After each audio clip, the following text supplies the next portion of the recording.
തുടക്കത്തിൽ പരാജയപ്പെട്ടു പോയ നടനാണ് ഫഹദ് ഫാസിൽ. വാണിജ്യപരമായി തീർത്തും പരാജയപ്പെട്ടു പോയ കയ്യെത്തും ദൂരത്തെന്ന സിനിമയിലെ നടനായി മാത്രമാണ് അദ്ദേഹം അപ്പോൾ അറിയപ്പെടുക പോലും ചെയ്തത്. എന്നാൽ ഇന്ന് ഫഹദ് മലയാള സിനിമയിലെ ഏറ്റവും മികച്ച നടനും വലിയൊരു ബ്രാൻഡുമാണ്.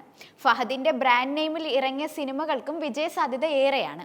കണ്ണുകൾ കൊണ്ട് അഭിനയിക്കുന്ന അദ്ദേഹത്തെ ഏവർക്കും പ്രിയപ്പെട്ട നായകനായി മാറിയിരിക്കുകയാണ്.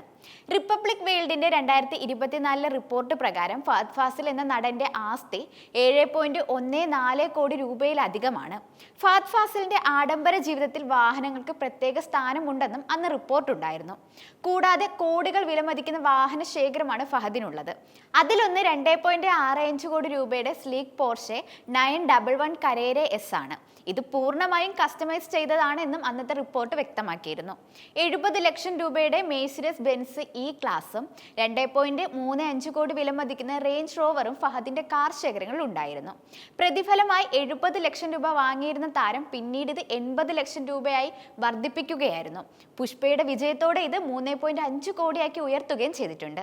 ഇതോടെ ഫഹദിന്റെ ആസ്തിയും ഉയർന്നിട്ടുണ്ട്. 2024 ഡിസംബറിൽ പുറത്തുവിട്ട റിപ്പോർട്ടിൽ ഫഹദ് ഫാസിലിന്റെ ആസ്തി 36 കോടിയാണ്. എന്നാൽ നിലവിൽ പുറത്തിറങ്ങുന്ന റിപ്പോർട്ടുകൾ പ്രകാരം ഇത് 50 കോടിയിലേക്ക് ഉയർന്നിട്ടുണ്ട്. സിനിമാ നിർമ്മാണത്തിലേക്ക് കുറെ കൂടി ശ്രദ്ധ കേന്ദ്രീകരിച്ചതാണ് ഫഹദ് ഫാസിലിന്റെ ആസ്തിയിൽ ഇത്രയധികം ഉയർച്ച ഉണ്ടാക്കാൻ കാരണമായത്. ഇയോബിന്റെ പുസ്തകം മുതൽ കോ പ്രൊഡ്യൂസറായ ഫഹദ് ഫാസിൽ ജോജി, പാൽത്തു ജാൻവർ തുടങ്ങി എണ്ണം പറഞ്ഞ സിനിമകൾ പ്രൊഡ്യൂസ് ചെയ്തിട്ടുണ്ട്. ഈ സിനിമകൾ നൽകിയ മികച്ച വിജയം തന്നെയാണ് ഫഹദ് ഫാസിലിന്റെ ആസ്തി ഉയർത്തിയത്. ധാരാളം പുതിയ സിനിമകൾ ഫഹദിൻ്റെതായി വരാനിരിക്കുന്നുണ്ട്. അതുകൊണ്ട് തന്നെ താരത്തിന്റെ ആസ്തി ഇനിയും കൂടുമെന്ന് തന്നെയാണ് റിപ്പോർട്ടുകൾ സൂചിപ്പിക്കുന്നത്.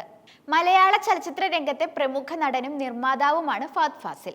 പ്രശസ്ത സംവിധായകൻ ഫാസിലിന്റെയും റോസിനയുടെയും മകനായി ആലപ്പുഴയിൽ ജനിച്ച ഫഹദ് തൃപ്പൂണിത്തുറ ചോയ്സ് സ്കൂളിലും ഊട്ടിയിലെ ലോറൻസ് സ്കൂളിലുമാണ് വിദ്യാഭ്യാസം നേടിയിട്ടുള്ളത്.